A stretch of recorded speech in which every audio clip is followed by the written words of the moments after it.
Section 1. You have some time to look at questions 1 to 4.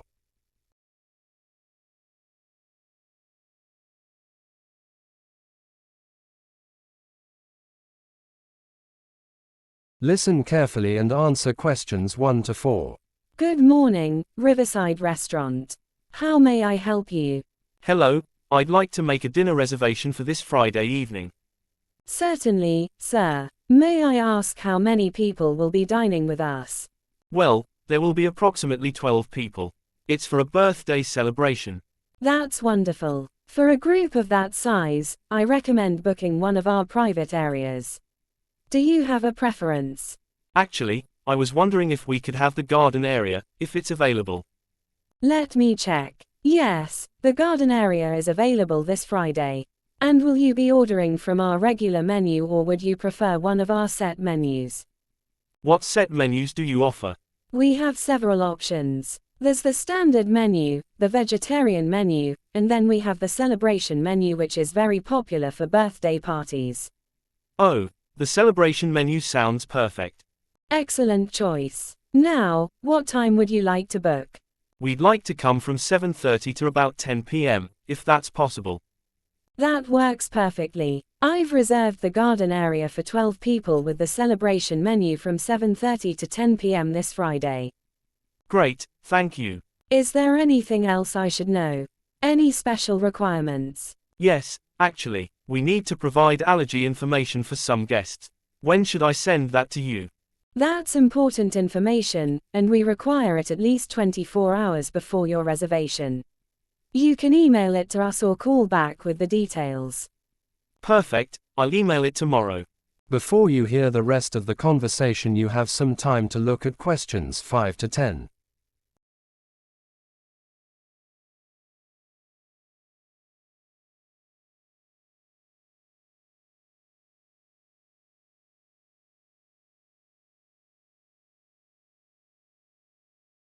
Listen carefully and answer questions 5 to 5. Welcome to Riverdale College. I'll help you complete your registration for the summer intensive course. Thank you, I've been looking forward to this course. Great, let's start with your student ID number. It's AB52973X. Thank you. And your full name, please. My name is Michael Smith. Michael Smith. And do you have an email address you'd like to register with us? Yes, I already have an account with you. My username is student102, but I don't remember if I need to include the domain. No worries, we can find you with just the username part. Now, about the course details. You're enrolling in our 12-week course, correct? Yes, that's right. It's 12 weeks with evening sessions, I believe. That's correct. The evening sessions run from 6:30 p.m. to 8:30 p.m. twice a week. Now, regarding course materials, there's a textbook available at an extra cost of £45. Would you like to purchase that through us? I think I'll get that separately, thank you. No problem. Now, the registration fee for this course is £250. We'll need that payment today to secure your place. That's fine, I can pay that now. Perfect. And I should mention that we do offer a 10% discount for early registration, which applies until the end of this month. Oh, that's great. So the discount would apply today? Yes, it would bring your fee down to £225. And since you qualify for the early bird discount, you'll also receive our welcome package. Excellent, that sounds good. Section 2. You have some time to look at questions 11 to 16.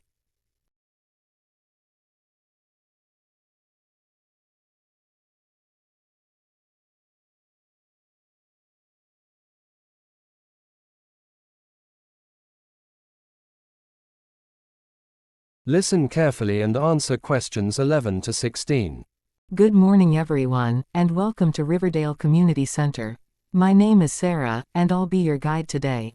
Before we start our tour, I'd like to give you some information about what our center offers to the community. One of the most popular features here is our free Wi-Fi access throughout the building. Whether you're in the study areas or relaxing in our outdoor spaces, you can always connect to the internet. For those of you interested in technology, we have a fully equipped computer lab with 20 workstations, all with the latest software. The lab is open from 9 a.m. to 8 p.m. on weekdays and 10 a.m. to 5 p.m. on weekends. We're particularly proud of our meeting rooms, which can be booked by community groups. We have 5 different rooms of various sizes that can accommodate anywhere from 10 to 50 people. The center also provides numerous volunteer opportunities for those looking to gain experience or give back to the community. Last year alone, we had over 200 volunteers helping with various programs.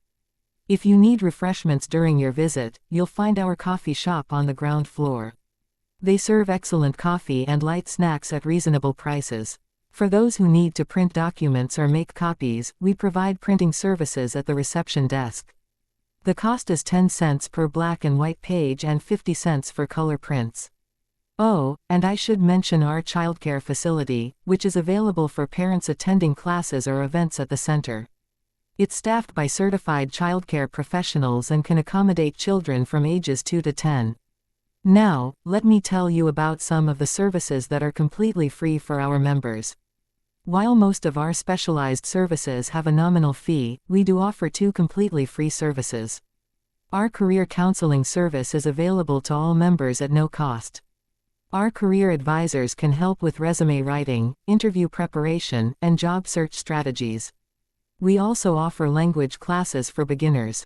These introductory classes are free for members and include Spanish, French, and Mandarin. More advanced classes do have a fee, however. For tax assistance, we do charge a small fee based on income, though it's much less expensive than private tax preparation services. Financial workshops are offered throughout the year, but these also have a small registration fee to cover materials.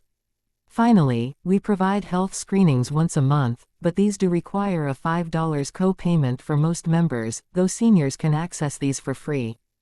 Before you hear the rest of the conversation, you have some time to look at questions 17 to 20.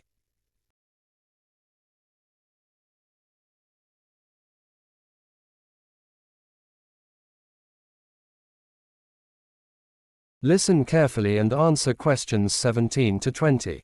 Now, let's talk about some of the other facilities in Riverdale that you might find useful. I'll tell you where they're located so you can find them easily. First, the public swimming pool. This is a fantastic facility with both indoor and outdoor pools.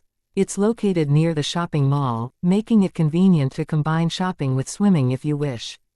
There's also a cafe inside the pool building. The tennis courts are another excellent recreational facility. They were recently renovated with new surfaces and lighting for evening play. You'll find them in the community center grounds, just behind this building. There are 6 courts in total, and 2 are covered for rainy days. If you're visiting with children, you'll probably want to know about the children's playground. It's one of the best in the area with equipment for different age groups.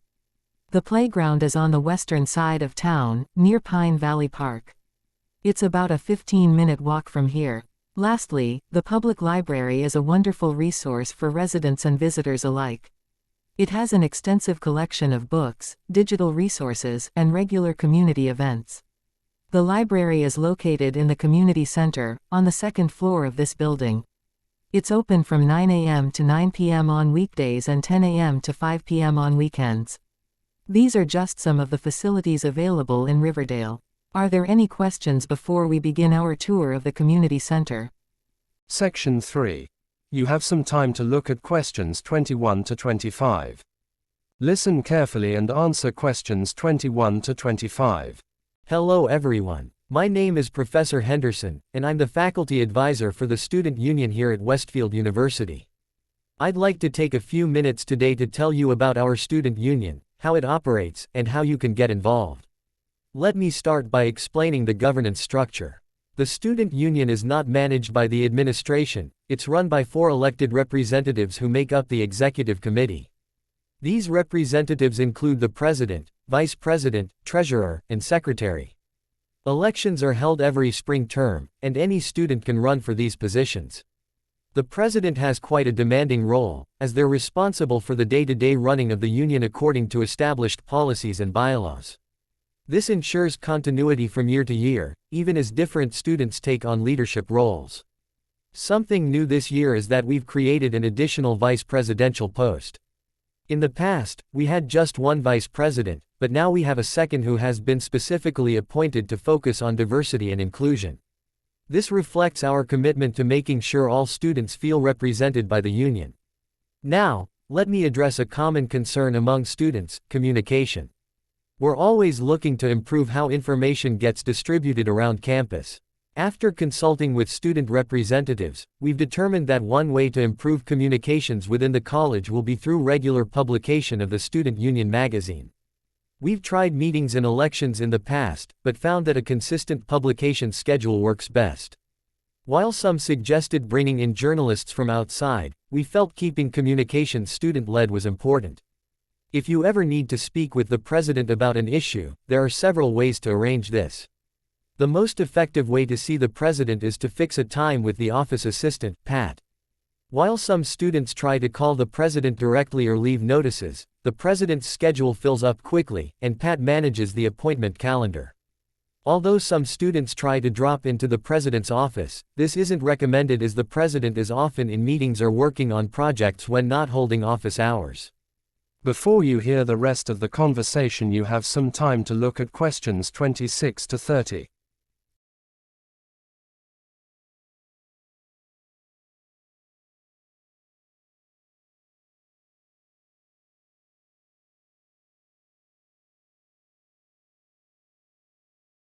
Listen carefully and answer questions 31 to 40. Now, let me share some general information about our campus facilities that will be useful for you throughout the academic year. Regarding our library services, many of you will be spending considerable time there. The library remains open until 10 p.m. most days, but we do extend hours during exam periods. Contrary to what some students believe, it doesn't stay open until midnight. The latest it stays open is 11 p.m. during finals week. Still, this gives you plenty of time for evening study. I'm pleased to inform you that students can access online resources from anywhere on campus through our Wi-Fi network. Our IT department has worked hard to ensure complete coverage across all buildings, outdoor spaces, and residence halls. This means you can work on research papers from your dorm room, the cafeteria, or even the campus gardens. Speaking of the cafeteria, there seems to be some confusion about meal plans. The cafeteria does not offer free meals to all first-year students, although that would be nice. First-year students living in dorms are required to purchase a meal plan, but the university does provide meal subsidies for students receiving financial aid.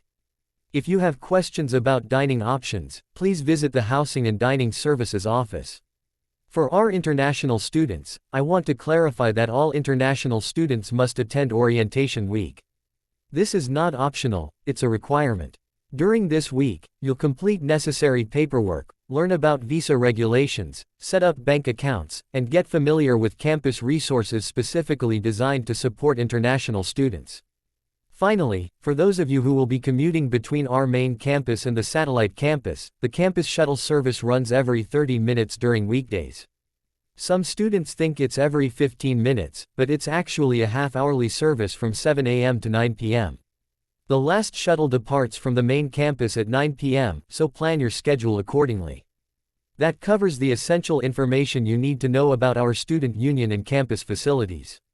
Are there any questions before we move on to the next part of our orientation program? Section 4. You have some time to look at questions 31 to 40.